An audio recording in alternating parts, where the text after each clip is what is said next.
Good evening, and thank you for joining us tonight at our 6 at 6 lecture. I'm Shauna Riley with the Scripps Howard Center for Civic Engagement at NKU, and I'm here with Dr. Mark Wasicsko, who's going to be talking about mindfulness and self-care. Who doesn't need that in April and all year round? But nonetheless, the 6 at 6 lecture series is a set of 6-ish lectures where we take NKU faculty into the community to talk about work that we're doing and what work that we hope is of interest to the community members. So with that, Dr. Wasicsko is from NKU. He's been there since 2005. I had to look that up this afternoon to make sure that I got it right. Yeah. And he's had a wide variety of career pieces in different universities.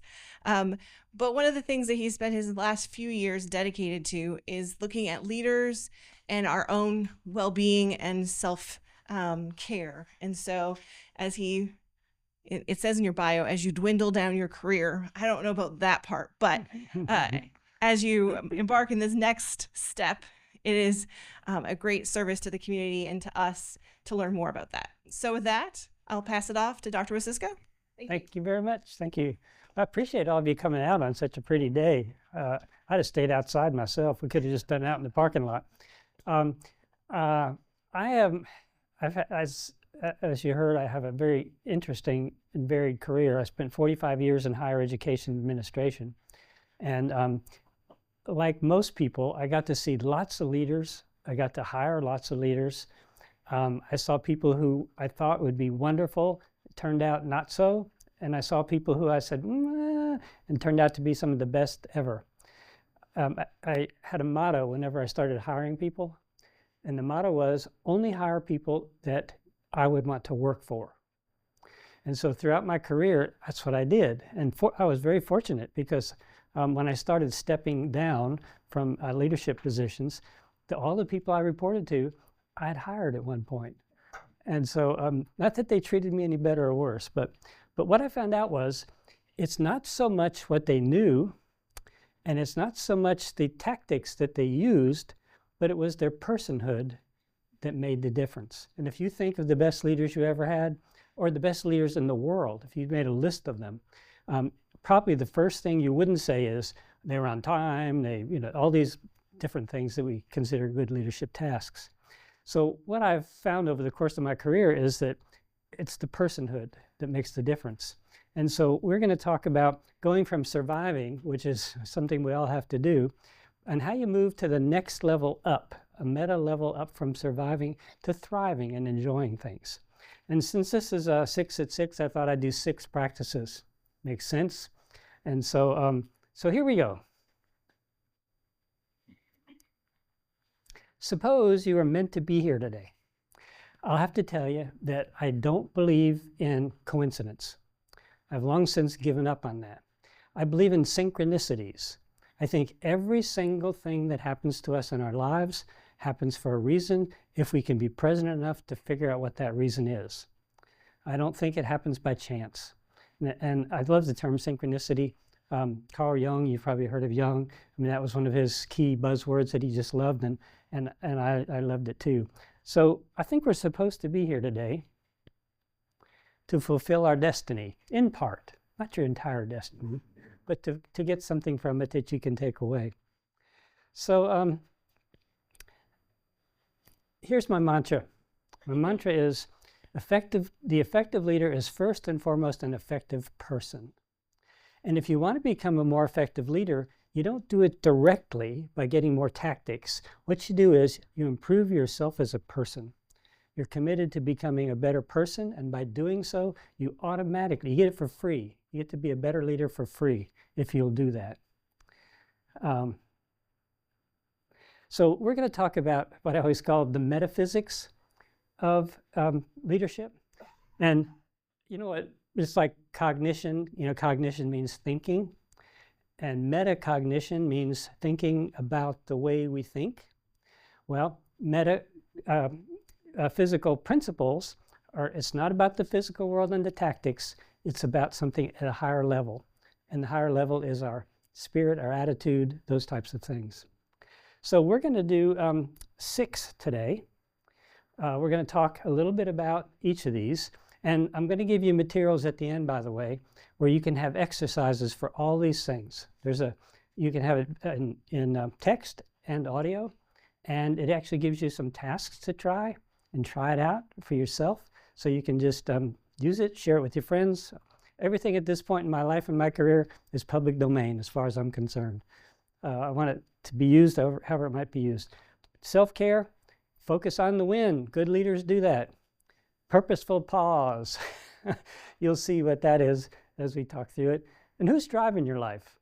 It's a question we ought to ask ourselves fairly often. Who's driving my life right now? Is it me, or is it someone else, or is it letting circumstances do it? And then informed intuition is one of my favorite things right now. You know, it's one of the most undervalued tools that we all have as human beings.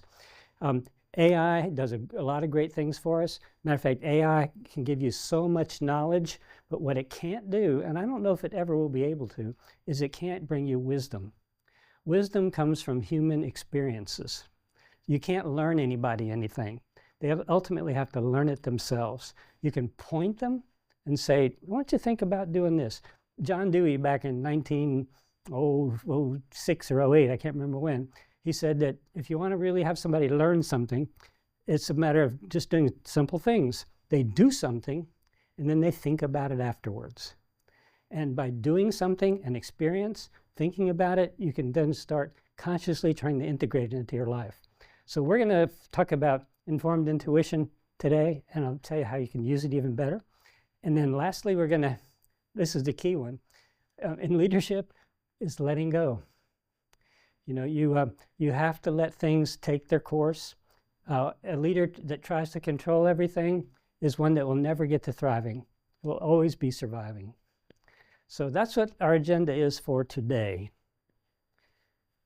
So, personal effectiveness begins with adequate self-care. You know, when you get on the plane, what's the first thing the flight attendant says to you? If in case of an emergency, put on your own mask before you put on someone else's. But most leaders, especially people who see themselves as servant leaders, and I can tell you because that's how I saw myself for most of my career, they don't put themselves equal to. They're always last. They eat last, do last. They think they have to do every single thing, and they tend to not take care of themselves. You know, there's a wonderful biblical admonition that says, love thy neighbor as thyself. It doesn't say more than, but it doesn't say less than, but you have to take care of yourself. And self-care is not selfish. Many people still, because of our kind of puritanical upbringing, we believe if we're doing something for ourselves, you know, all the kids and grandkids are going wild and you're supposed to take care of them and all. And sometimes you just say, you know what?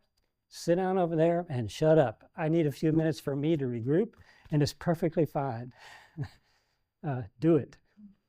So the well-designed wellness plan covers the three major aspects of our personhood: our mind, our body, and our spirit. And any wellness plan has to have all three of those to be successful. And so examples. So one is, how do we care for our bodies? You know, we should consciously and intentionally look at what we do. Mindful eating, you know, it's the what and how of it. I'm always amazed. I did a day-long silent retreat on campus this last Saturday, and I had people, the students that showed up, they had to eat lunch. They had to bring their lunch at noontime, and they had to take 45 minutes to eat their lunch.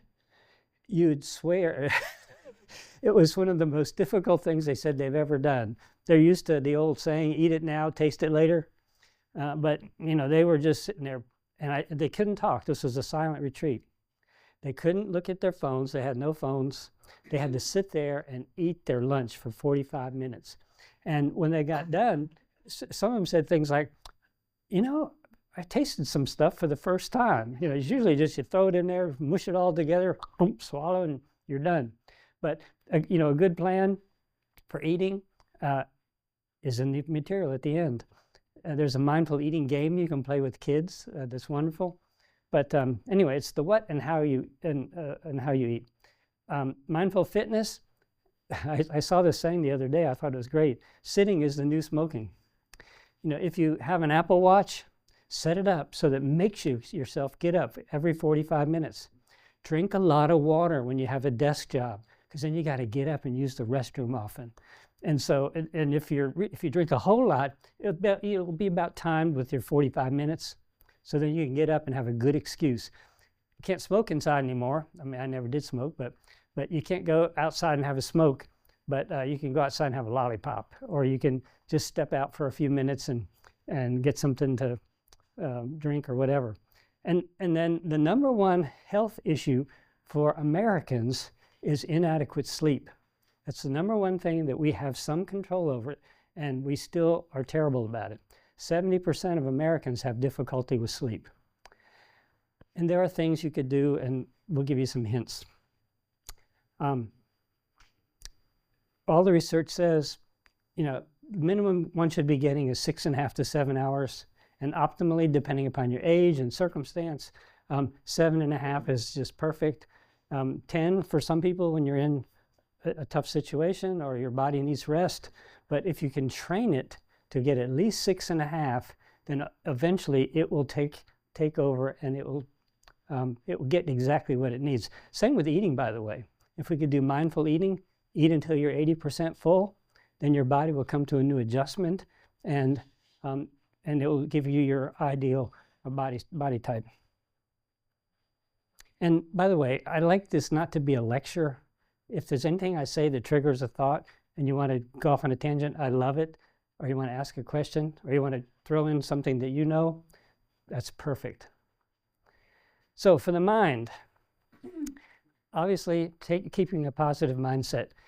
You ever around those kind of people who, when they walk into a room, they suck all the light and energy right out of the room when they enter? We don't like to be around those people, and we definitely don't want to be one of those people.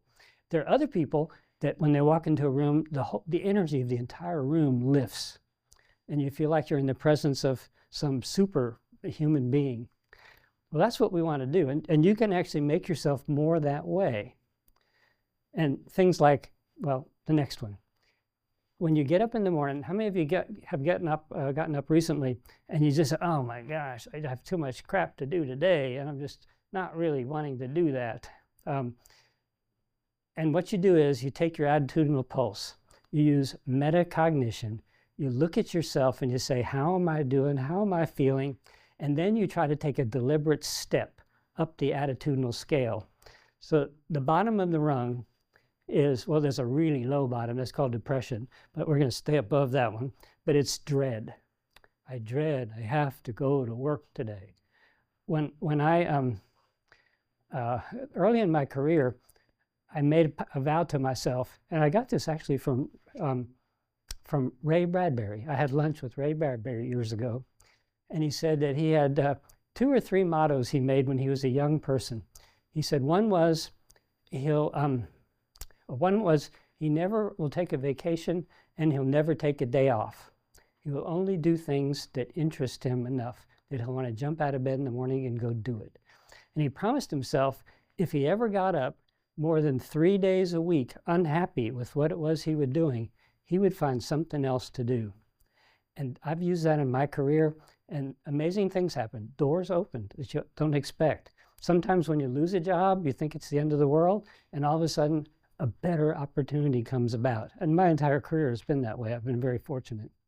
So bottom of the rung we're going to talk about is dread. So if you want to go up a level, it's called acceptance. Okay, I've got to go to work today. Got to put food on the table, okay? And so you can accept it. Then if you're in acceptance, you can jump up one more level, which is enjoyment. You can say, you know, not only do I accept it, but I'm going to find a way to enjoy it. And then the last one, way up here, is called enthusiasm.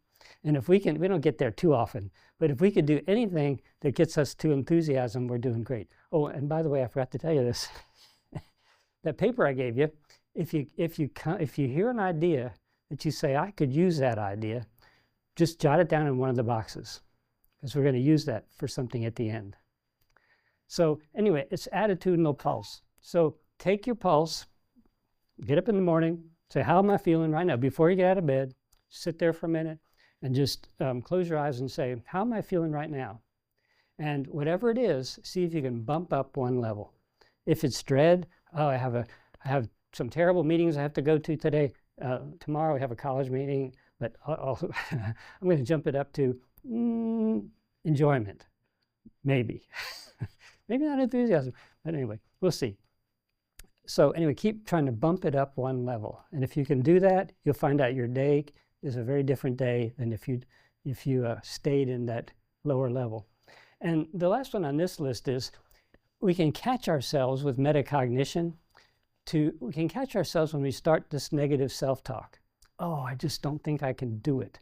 And if we reframe it immediately saying, I think I can, you know, this little engine that could. And if you just say, I think I can, then you'll find out that eventually you can. I choose to believe that we never get presented with anything that we can't ultimately handle. It may be uncomfortable, it may be very difficult, but we wouldn't be presented with it if we couldn't find a way to handle it.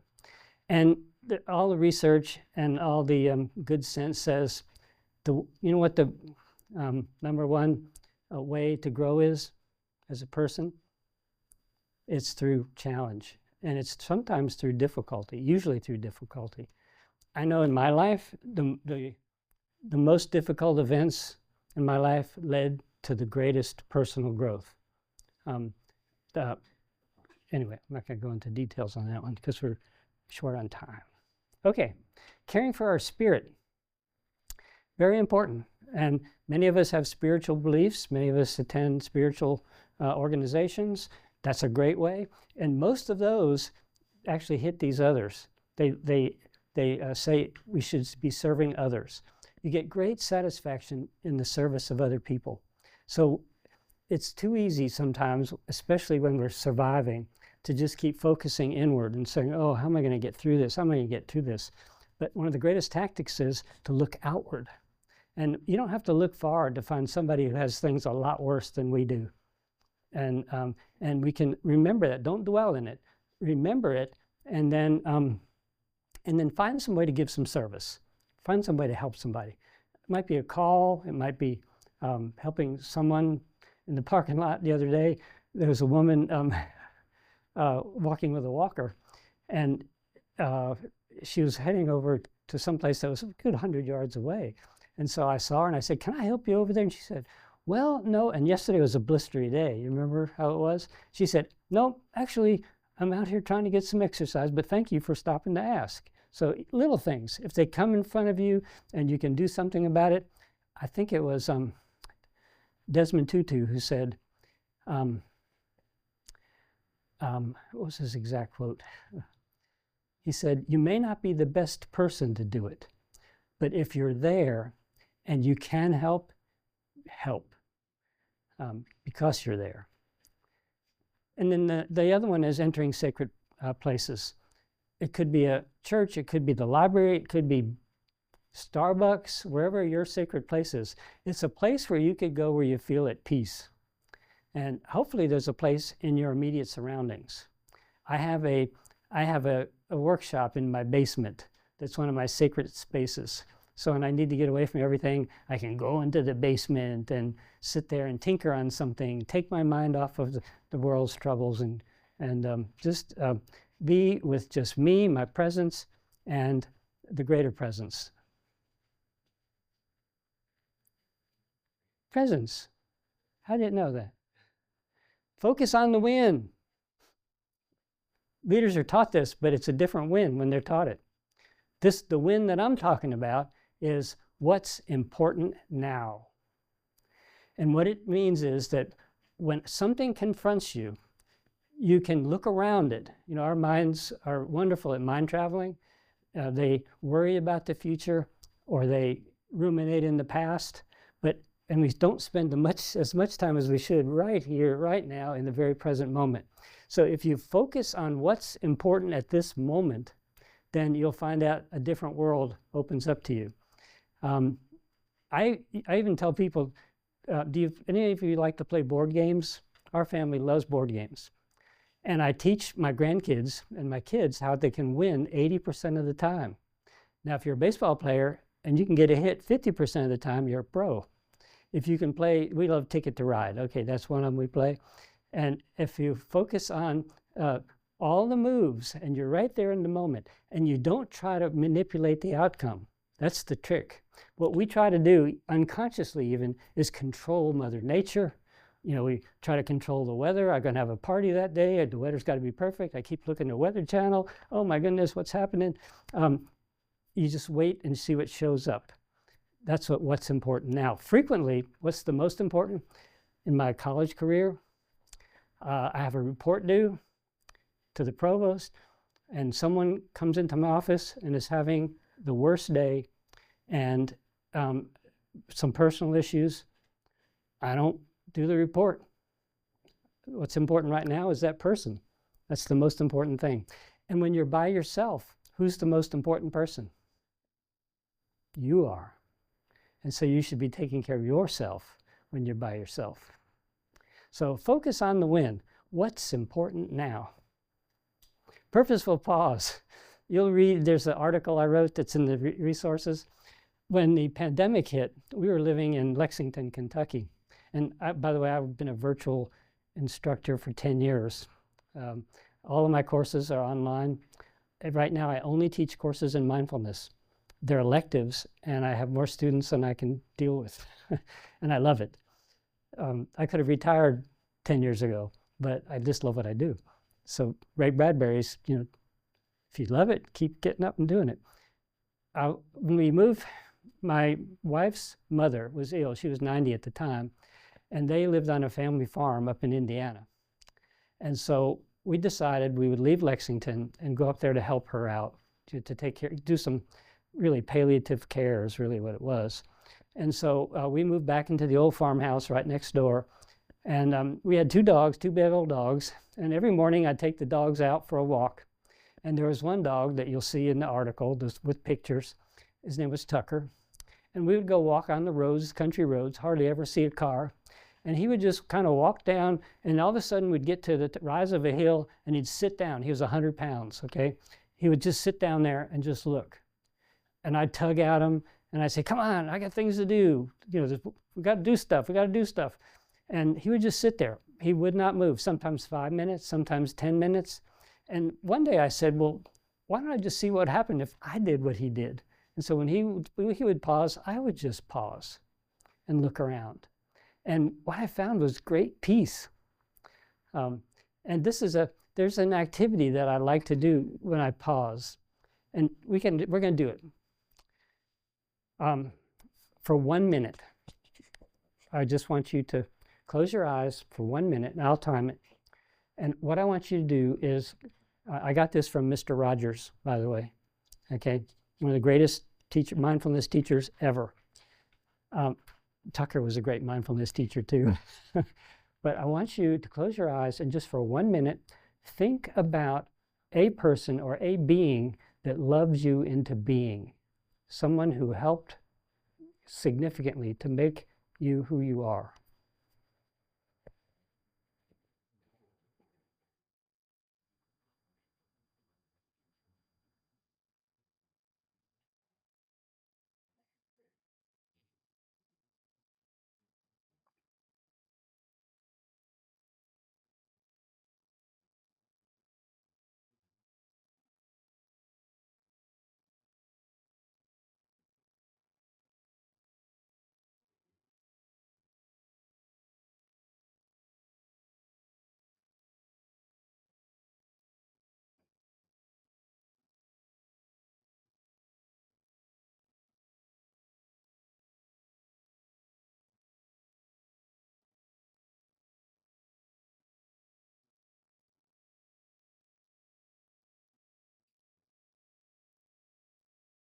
Okay. Did names or faces come to you? Maybe more than one. This is a great activity, and I would say take 5 minutes to do it and make a list of all the people that come to you. Because when we don't think about it, you know, we lose out, I think, a lot when we don't recollect the people who have made big and significant changes in our lives, they had characteristics that we benefited from, that we probably want to emulate, that we probably do emulate, even if we're not aware of it. So take a pause. I have the activity that you're going to try, if you decide to do it, is take 15 minutes a day. 1 minute to do just 1 minute to look around and look at the beauty. 2 minutes to think about people who loved you into being. And then there's couple more that goes up to 5 whole minutes. Who's driving your life? This is a really tough one because it's hard to step back far enough away to look at ourselves. And that's what metacognition is. It's actually a mystical practice, I'll tell you. And do you know what a mystic is? Anybody know? A mystic is a person who learns that you don't look out there to figure out what's important. You actually look in here to figure out what's important. And that's what, ultimately, if we're really good at it, we can learn that we're in here, and our spirit is what should be driving us. It shouldn't be our bodies. It shouldn't be the cravings that we have. It actually shouldn't be our minds. You know, if it's especially young people today. Now, young people, I don't know. You see if this is true. I'm amazed at how much time they spend on their phones, on TikTok. Now, you get a little older, it's on Facebook, and it's on shopping, on online shopping and cruising. And I'll admit that none of the clothes I'm wearing today, by the way, that I buy new. I love buying used clothes. I think there's something special about having clothes that someone lived in, invested their life in, and saw life from. And so I do like to look on eBay every now and then and see if I can find a super deal on a piece of clothing that I need. And then what I actually like to do is, when I get the box with it, I take something I have in the house, I fill the box up with it, and I take it to one of the shelters, or I take it to a store, a free store usually. So who's driving your life? Is it your mind? Is it your body? Or is it your spirit? There's a funny example I'll give you. When I was in high school, one of my high school friends was the first to get a car. Now, I was in high school a long time ago, okay? And so he got a 1956 Ford stick shift that took both hands and 2 feet to drive. And he was one of these people, he'd be driving down the highway and at adolescent speed, and he loved to look at everybody when he talked to them. And so if you were sitting next to him, he'd be driving, he'd be talking to you this way. And I was sitting in the back seat one day, and we're driving down the highway, and he turns around like this, and he says, "Oh, Mark, yeah, well, you know," and he's telling me this story. And I said, Don, don't you think you should look out the front? And he said, "Don't worry, I could see out the rear window that I'm staying between the lines." And how many times do we live our lives moving forward at high speed, looking backwards to try to figure out where we ought to be going? Okay. The funny part of the end of the story is I went to my 25th high school reunion. It was the first and last one I ever went to. It was terrible. A bunch of old folks. So anyway, and I was obviously one of them. But he picked us up at the airport. Don did. And it was the same Don. And I was sitting in the back seat again. I was having a flashback, you know, from high school. And he turned around to tell a story. And this time we all laughed when he was telling the story, because he was in a Tesla, self-driving car, and it was driving itself at that point. So he could actually be present and have the car go where it was supposed to go. So who's driving your life? Okay, informed intuition. You have a power within you where you can come to know things that are lying dormant within you right now. If you can block out all of the noise and you can block out all the drama in life, there is a still, quiet voice within you. The Quakers call it, they say it's the voice of God. it's a still, quiet voice that's in you. And if you can calm everything down, this is why I love doing silent retreats. I do a 5-day, I'm going to digress. Every year I do a 7-day silent retreat in a monastery in Kentucky. You probably know it. It's Gethsemane. And for 7 days, I don't speak. And the first time I did it, the first 3 days, I just wanted to pull my hair out. I don't have that much hair to pull right now. You know, it keeps going away. And for the first 3 days, it was so painful because you can't read, you don't use a phone, you don't write, you just stay within yourself and try to calm your mind enough to get inspiration. Now, the middle couple days, I found peace. And by the 6th day, I swear you can actually learn things. And I had to, at the 7th day, I wrote down a lot of things that I discovered that ended up shaping the way I moved forward with my life. One of them, I gave you a little bit about already. One of them was to sell our home in Lexington and to move up to the farm to take care of my wife's mom. And there are several others about my career, about what I need to do with some other issues I had, but they just came. So that voice is within us there. And you know that take every prophet, take every creative artist, take every writer. Stephen King, for example. I only read one book by Stephen King. The others are just too scary, give me nightmares. But it was called On Writing. And anybody doing a dissertation, I always say, read that book. Or if you want to be an aspiring writer, that's one of the best books. It's called On Writing. And what he said was, he never wrote any of the stories he had. And so at first you say, what? You know, you have all these books and they make movies out of them and everything else, and you never wrote them. He said, what happens is, out of the blue, an idea will come to him. And then he'll just let it develop itself. He said he's like an archaeologist, actually. He'll find a piece of a bone, and then he'll wait until another piece shows up. And then pretty soon all the pieces show up. He said when it comes to characters in books, he lets them develop themselves. So, and you could do that exact same thing. It's called the brownies. Do you know what brownies are? These little girls that wear kind of brown uniforms. But actually, the name came from an Irish proverb, or an Irish story, I guess I'd call it. And the story goes that there was a cobbler who had 8 kids, and his wife had died, and he had to work really hard to keep feeding the kids and taking care of everything.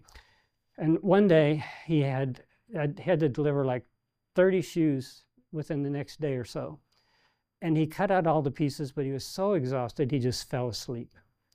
And in the middle of the night, the brownies came, and the brownies were elves, okay? And when he woke up the next morning, all the shoes were made. They assembled all the shoes that he had that he cut out all the material for, and it was all done. Well, you have brownies as well. And I want you to try it. This is an experiment you could do. What I want you to do is pick an issue you're dealing with. And when you go to bed tonight, I'll just ask a question. And the question just would be something like, do you have any suggestions for how I might deal with this situation? And then totally forget it, okay? And don't go back to it. Don't try to muscle it out with your brain. Just forget it.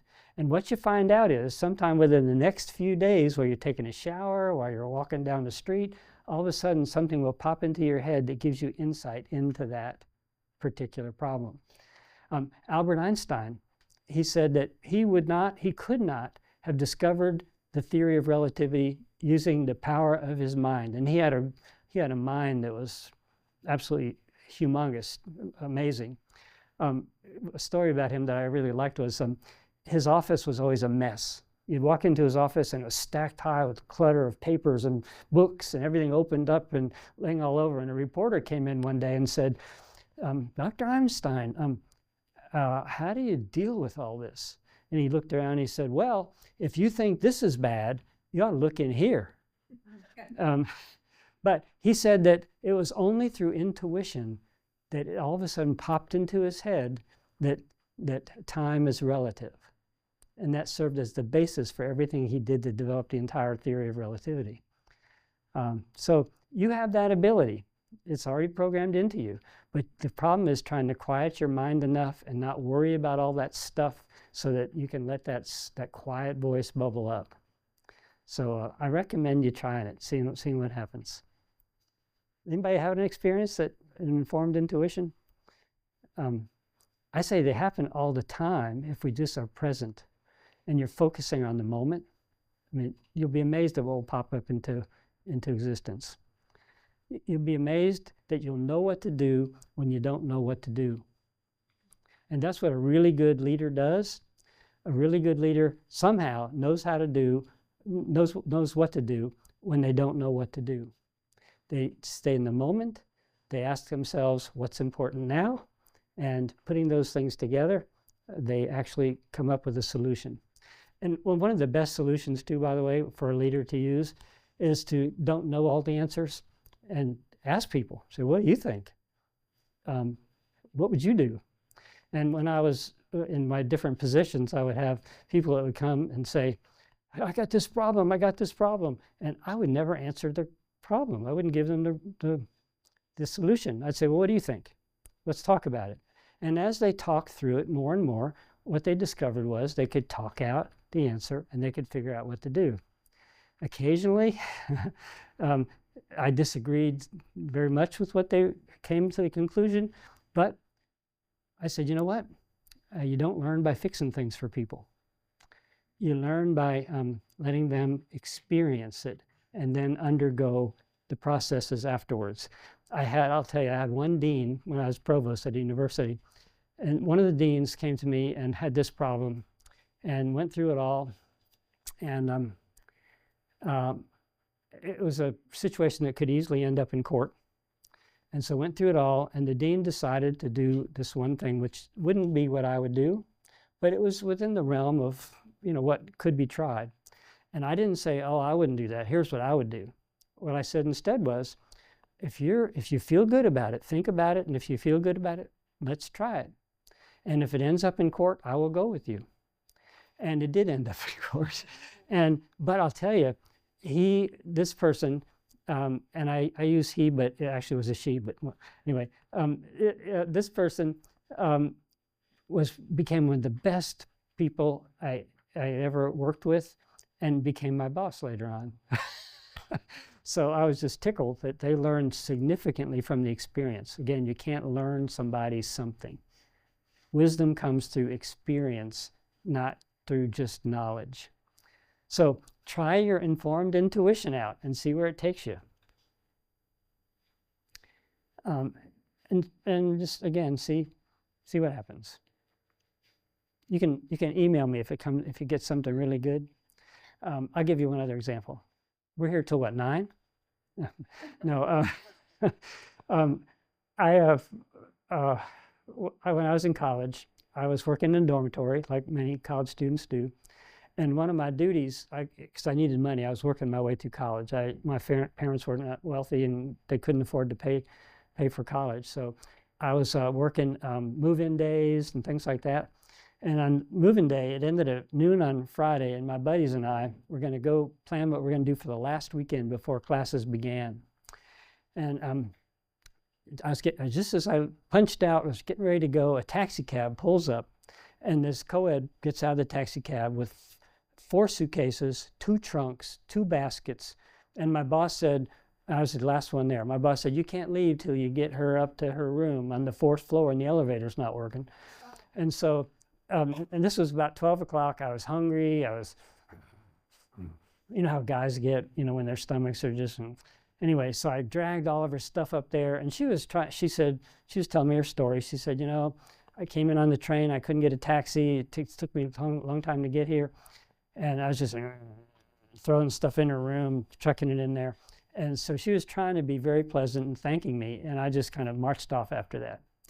Well, that evening, I went to the cafeteria, and she was sitting over there in the corner, and by that time, my manners had returned, the manners my mother had taught me, and I was fed, and so I said, you know what, that was just terrible, what you did.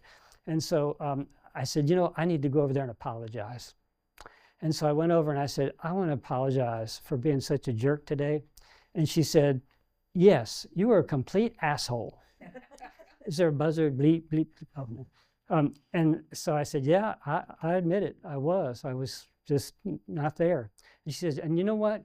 I came 500 miles on the train. I couldn't get a taxi cab. I was late to get there. My room wasn't really ready. And today's my birthday. And I know no one here. So, boy, you talk about feeling like about that big. And so I said, you know what? Let me buy you a cupcake. And I know we had a cupcake and a cherry lemon Sprite. I still remember it. And for 40 years from that day, we were together. She ended up being my girlfriend, my wife, the mother of my children, the person who taught me to become a man, and in more ways than one. And she passed away in about 12 years ago now. But we had a wonderful life together because of that little intuition. That little voice said, apologize, you jerk. So when the voice tells you to do something, just do it.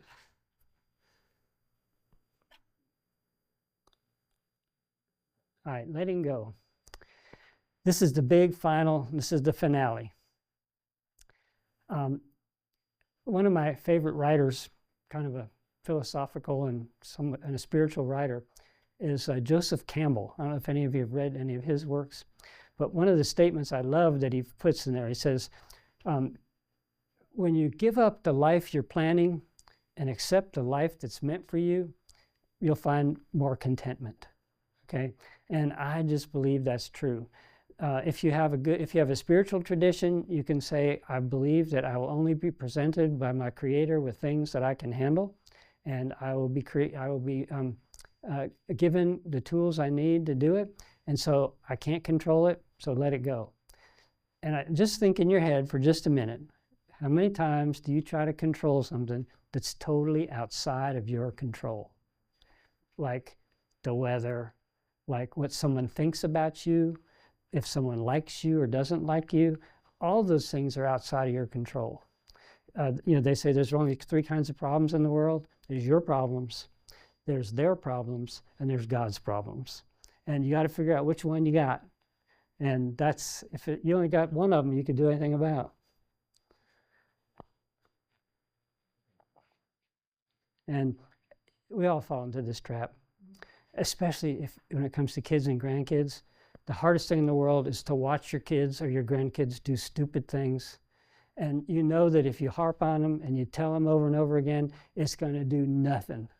And so what you try to do is, when it comes to something really dangerous, you just put your foot down. When it comes to something that's just stupid, then you just let them be stupid and then let them learn from it. My daughter, years ago, decided she wanted to shave half of her head. That was really popular. She wanted to just, this side is going to be shaved, this side just have hair on it. And I could have said, that's the stupidest thing I ever heard. But I said, it's your hair. You got to live with it. And it'll grow back if you don't like it. Well, how many days do you think it took before she didn't like it?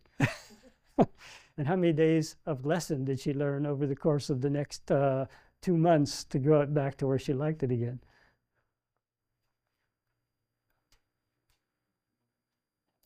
So this was our mantra today. The effective leader is first an effective person. And what will you do, what will you commit yourself to do to become that better person? And I hope you found a few things that you could put on your sheet. If you could find 6, that's great. And if you haven't found 6 yet, you can do this for homework, because I do have 2 homework assignments. One is to actually finish that if you haven't done it, and I'm going to give you something that's going to help you with it. Because after you get 6 things that you want to do for yourself, I'll pass this around. You can reach in here and you can pull out. There's one special one in here that has your spirit in it. So just don't look, just reach in there, pull it out and pass it around. So when you'll see what that is. But here's your other homework. Every meeting, I believe, where we get together to try to learn something together to make ourselves a better person is a sacrament. Okay, what's the definition of a sacrament? Anybody know? Think back to that religious training from way back then. What's a sacrament?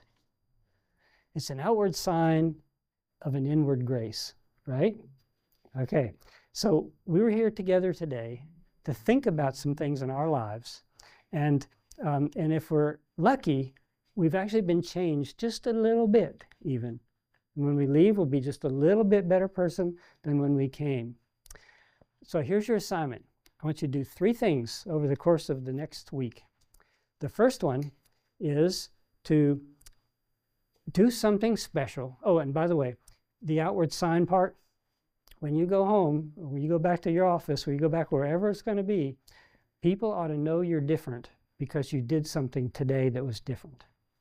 So, but here's where you can demonstrate that. When you go wherever you're going, to a person who's the closest to you, I want you to do an unexpected act of kindness. Okay? Second one is for someone who is on your, oh, I need to call that person list, or I keep thinking about them, but I never quite make the contact, you need to contact them. Okay? And the last one, which is actually the most interesting, is to do something for a complete stranger. And in each case, what I want you to do is, I want you to see how they react, and I want you to see how you feel. And what you're going to find out is there's a reciprocity. They're going to probably feel better, if you, hopefully. And then you're going to get a big bounce of energy back to you that's going to make you feel good as well. I gave this assignment to some leaders recently, and one of the persons in this group was an ex-Marine drill sergeant who never smiled. His face would crack if he smiled. I know it would. And so he came to me and he said, "Sir, I don't know how to do that." I said, "Well, which one?" He said, "The first one. How do I do something nice for the person closest to me?" Well, I said, "Well, I don't know. Do you have a partner? Are you married?" He said, "Yes, sir, 27 years. I said, "Well, how about on the way home, stop at Walmart, get a bouquet of flowers and take them home and give them to your wife and say, 'Dear, I love you.'" He said, "Sir, never done that before."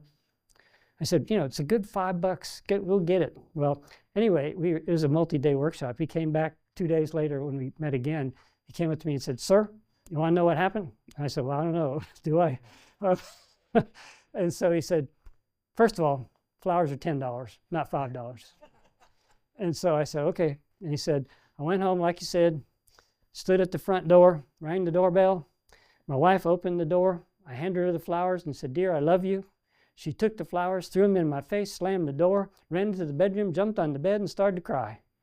And so he went in there and said, "Dear, what's the matter?" And she said, "This has been the worst day of my entire life." She said, "I had a tough day at work. Came home and the dog chewed up that over there, that furniture that we just got. Kids got detention today.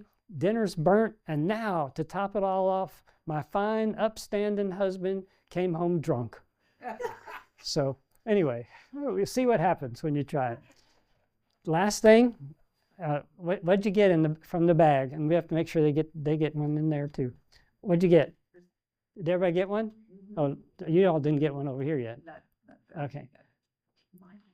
You too, Chris. All right. So what'd you get? And make sure students get one. Everybody's got to get one. What was in the bag? How many sides to the dice? 6. 6. 6 at 6, right? Okay. You what? And yeah, I see. It was meant to be.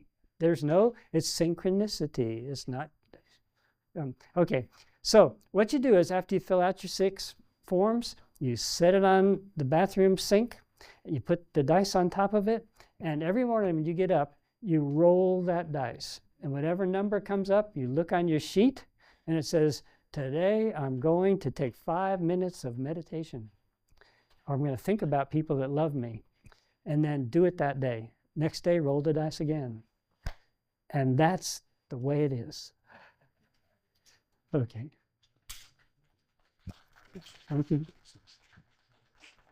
Oh, sorry, one more thing. At the end of you'll get an email that has this PowerPoint.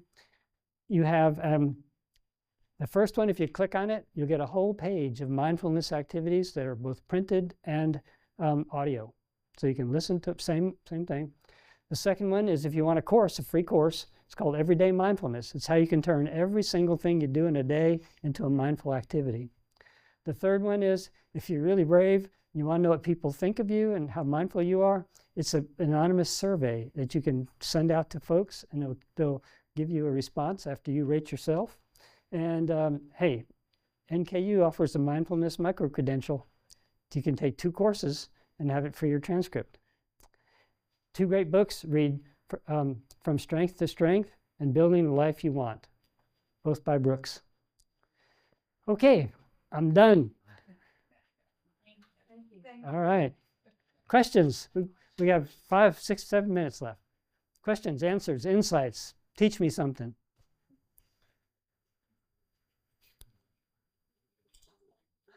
I didn't know NKU had courses like that. That's awesome. Yeah, you can audit them too. Really? I mean, you can. Really? Sure.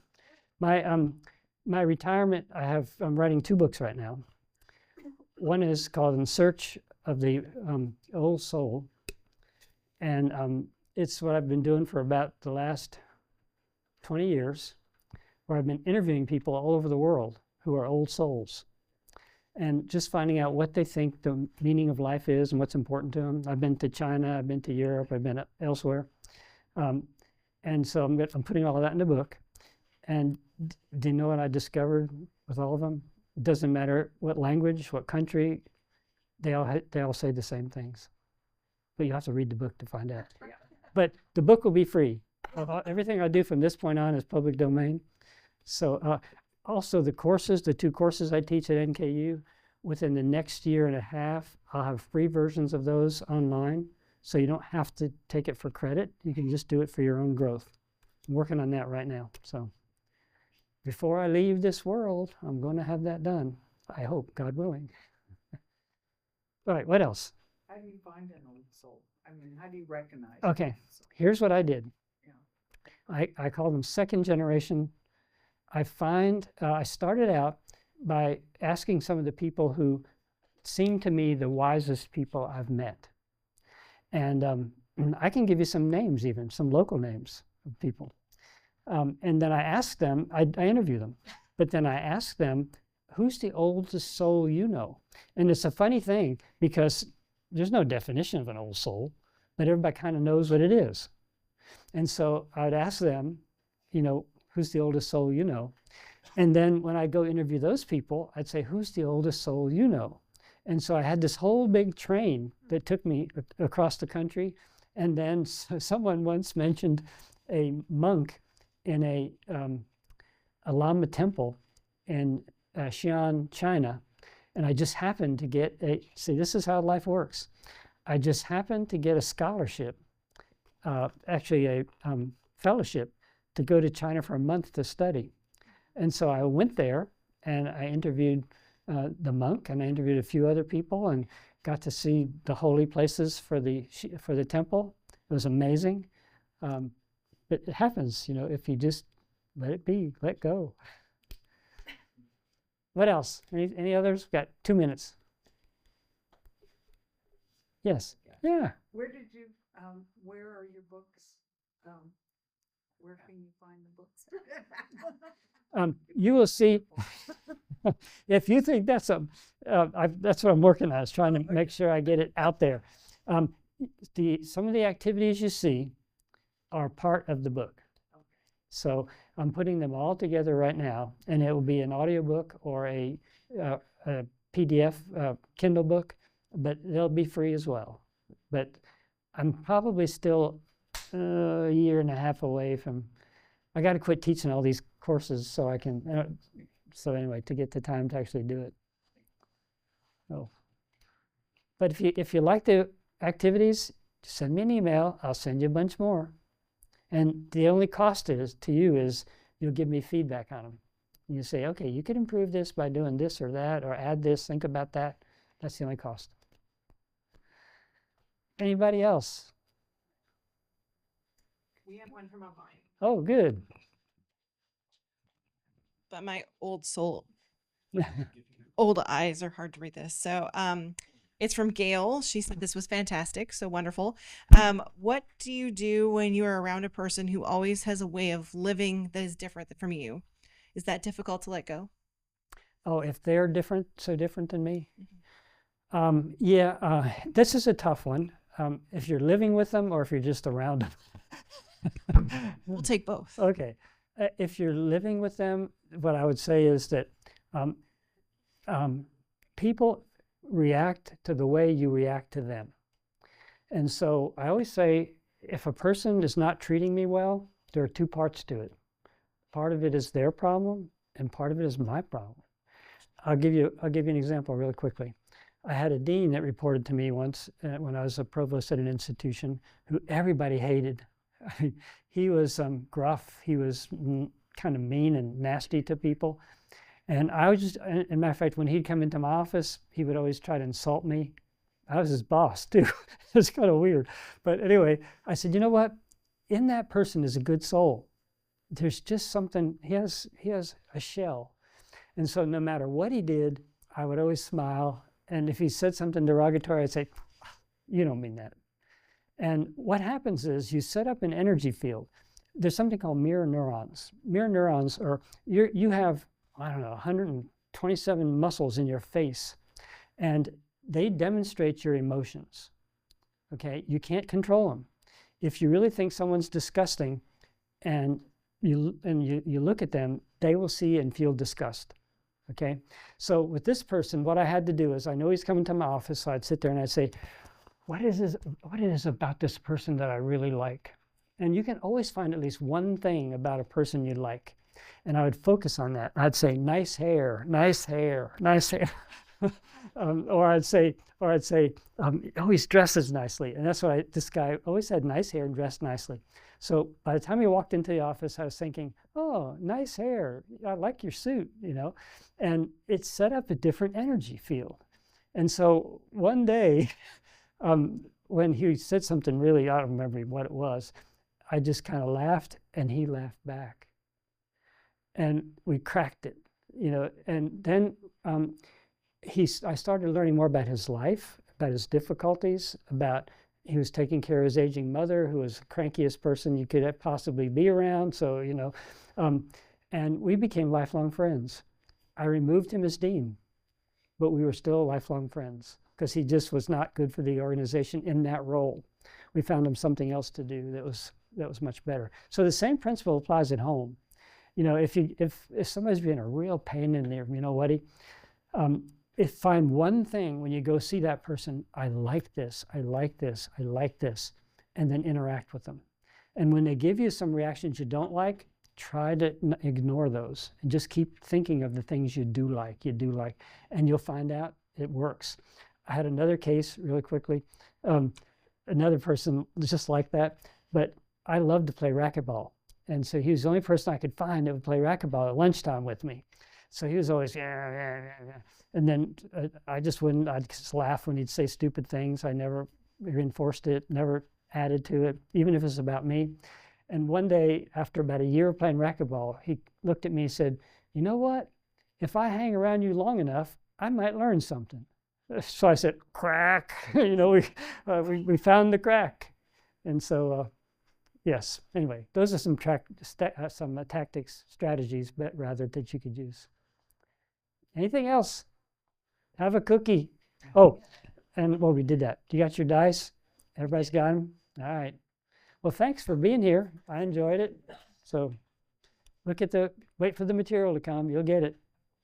All right. Have a brownie. And thank you for joining us for this season 6 at 6. This is our last one.